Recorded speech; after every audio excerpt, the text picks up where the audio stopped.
You still check your phone when they haven't texted back. You still rehearse what you'll say if they confront you.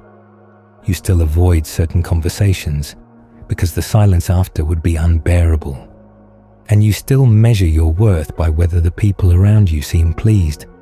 You're not a child anymore, but something in you still operates like one, still flinches at disapproval, still reaches for comfort before clarity, still chooses to be liked over choosing to be honest. And the worst part isn't that you do these things.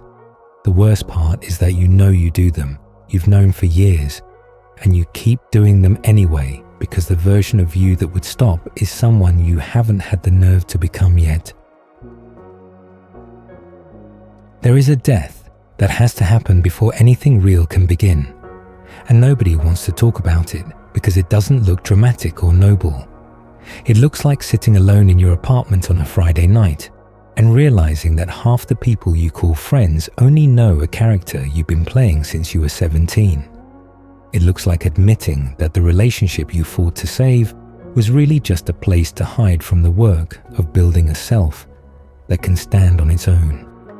It looks like staring at the career you chose and understanding, with a clarity that makes your chest ache, that you picked it because it was safe and legible, and your parents would understand. The boy has to die, and the boy is every version of you that was constructed to earn love instead of command respect. Nietzsche called this self-overcoming, and he didn't frame it gently. He didn't say, grow at your own pace, or honor where you are, or trust the journey. He said the human being is something that must be overcome. Not improved, not polished, overcome. That word matters because improvement assumes the existing structure is sound and just needs renovation. Overcoming means the foundation itself was wrong. It means the person you've been operating as, the one with the curated personality and the conflict avoidance strategies and the carefully managed image, isn't a rough draft of who you'll become. It's the obstacle standing in the way. You don't refine the boy into a man. You end him. You let the things he built fall apart so something with actual weight can take their place. Most people never do this, not because they're weak, but because the boy is comfortable. The boy has systems. He knows how to read a room and become whatever it needs, how to avoid confrontation by being agreeable, how to dodge vulnerability by keeping things light.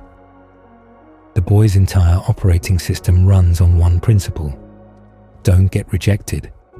And it works beautifully until you're 32 and sitting in a life that looks fine from the outside but feels like wearing someone else's clothes.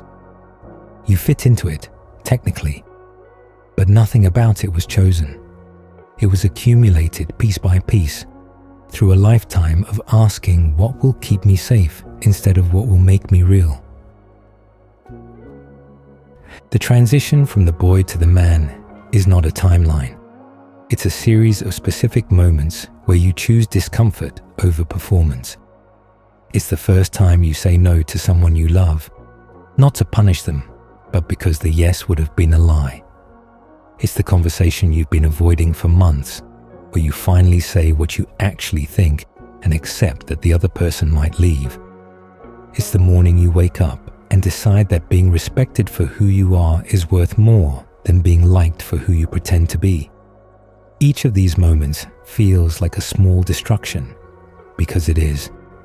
You're dismantling the scaffolding the boy spent decades constructing, and every piece you remove makes you more exposed. Nietzsche understood that most people would rather suffer in a familiar cage than walk free into uncertainty. That's not a moral failing.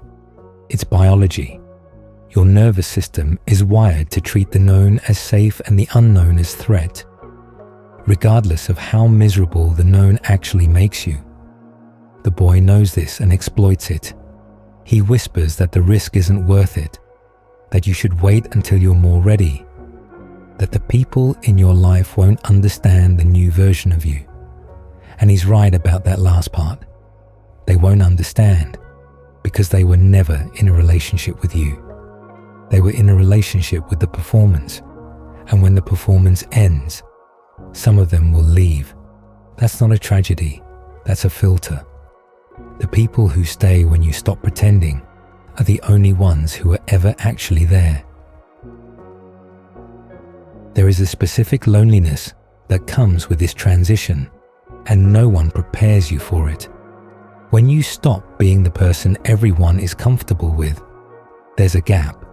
The old social architecture collapses before the new one has been built, and in that space you will feel more alone than you felt in years. You'll question whether you made a mistake. You'll romanticize the simplicity of who you used to be, forgetting that the simplicity was numbness. This is the part where most people turn back. They feel the isolation and interpret it as proof that they went too far, that they should apologize, soften, return to the version of themselves that kept the peace. But what feels like regression is actually gravity. It's the weight of an old identity trying to pull you back into orbit around other people's needs. The man is not someone who doesn't feel fear. He's someone who has stopped letting fear choose for him. The boy makes decisions to avoid pain. The man makes decisions to build something that matters, knowing full well that pain is part of the cost. This distinction sounds simple until you try to live it, until you're standing in front of a choice between the easy path and the hard one that only you would understand, and you have to decide which version of yourself gets to exist tomorrow. Nietzsche never promised that self-overcoming would feel good. He promised that it was the only thing that would make you real. The boy wants to be saved. He wants someone to come along and validate his potential, tell him he's special, give him permission to finally step into the life he's been circling. The man understands that no one is coming. That permission was never anyone else's to give. That every year spent waiting for the right moment or the right relationship to unlock his real life is another year decorating a prison. The man builds without permission, speaks without rehearsal, and walks away from rooms that require him to shrink in order to stay. He doesn't do these things because he's fearless. He does them because he's finally more afraid of dying as the boy than he is of living as himself. So let him go. The version of you that texts back too fast because you're terrified of being forgotten. The version that laughs at jokes that aren't funny because silence feels like confrontation. The version that keeps score of every social interaction, quietly calculating whether you gave too much or too little. That person kept you alive when you needed protecting, and that matters, but they cannot take you where you need to go. Nietzsche didn't say kill the boy because the boy was worthless. He said it because the boy was finished. He'd done his job. And every day you keep him alive past his purpose is a day stolen from the man who's waiting quietly on the other side of every hard thing you keep refusing to do.